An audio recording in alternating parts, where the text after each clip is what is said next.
Mi a glywais fod yr hedydd wedi marw ar y mynydd. Pe gwyddwn ni mai gwir y geiriau awn a giro wir ac arfe i gyrchu corff yr hedydd adre.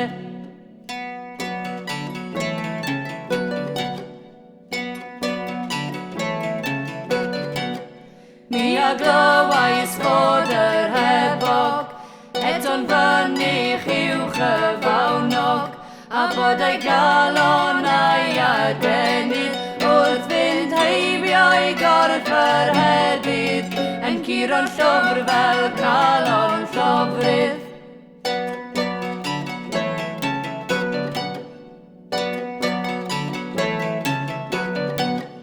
Mi a glywais fod Colin Chwiglan yn ei ddychryn i ffwrdd o'r siglan, ac na chaiff yr dianc ragdi wedi risio'i dan y drysu, ond y deryn y bwn i'w boeni.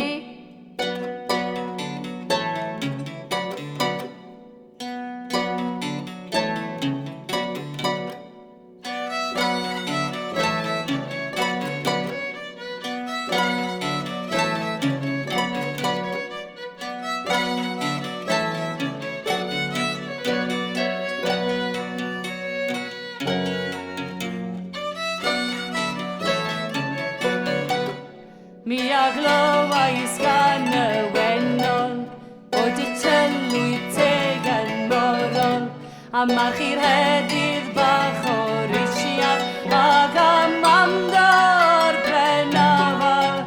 Priti fai dwi'n pob petal, canser dod a byddin ar fog, ac ddod fraw ar y rebog, ac grisial ac blodau yr hotel y tegau donia, ni ddal can yr hedydd adra.